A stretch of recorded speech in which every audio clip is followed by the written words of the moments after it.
है। और आपने मनकर समाज सेवी बड़े भाई अशोक किंदवार जी आपने मनकर बीच में हैं। आपने कर हर सुख दुख में साथ हैं, खड़े हैं, तीन हो यारा तो इनके हम मंच तरफ से बहुत बहुत धन्यवाद देना चाहिए। तमाम कलाकार परिवार तरफ से हार्दिक अभिनंदन, ढेर सारा शुभकामना है।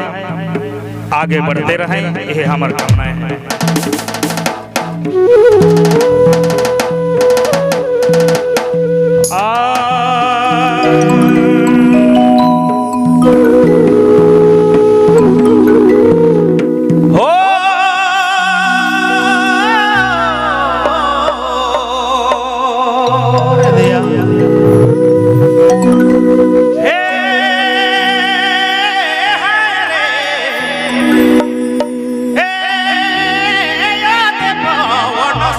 हनुमान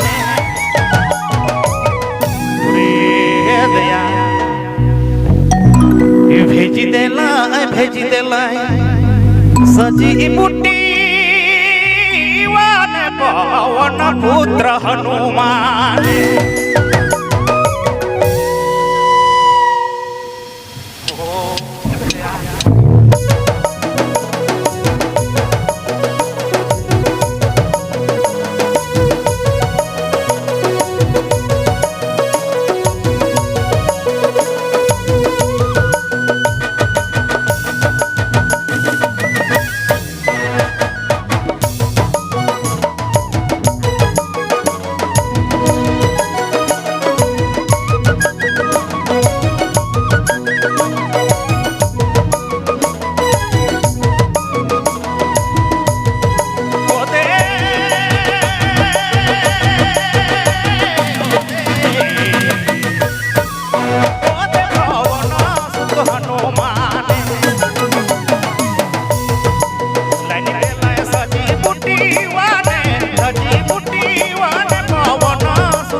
पवन सुत हनुमाने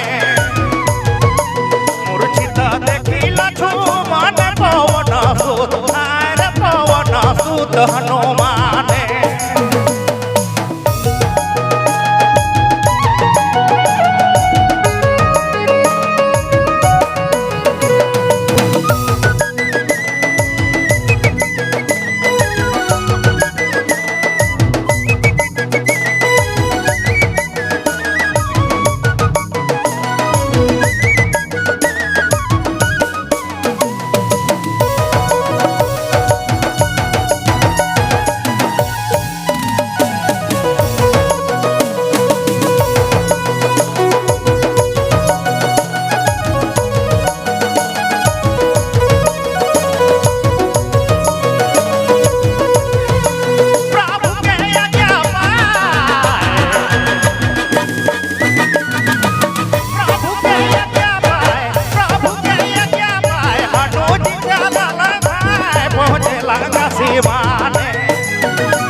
जाला भाई पहुँचेला सीमाने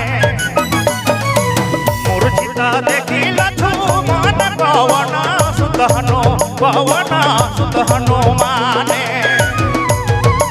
मूर्छित देखी लक्ष्मण पवन सुत हनुमाने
हनुमाने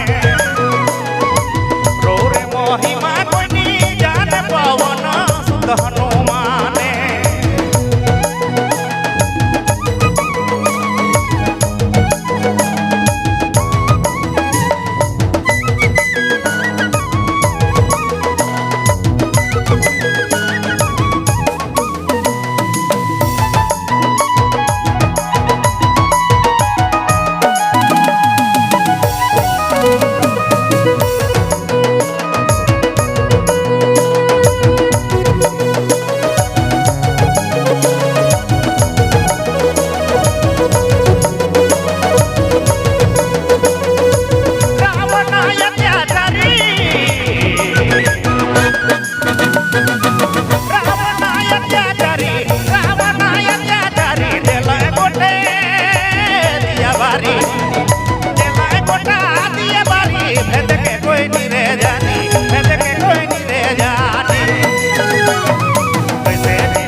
हनुमाने ऐसे दिनी सजी बुटी वन पवन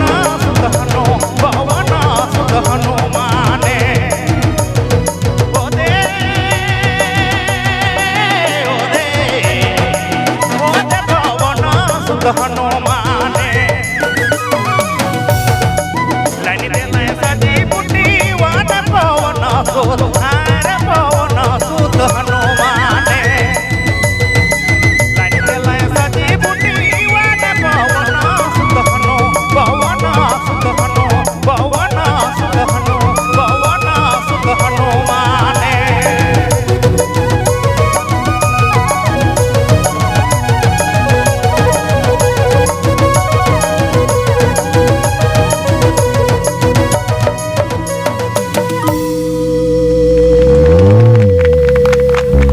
हेलो बहुत बहुत धन्यवाद हमर उस्ताद बिस्मिल्लाह खान से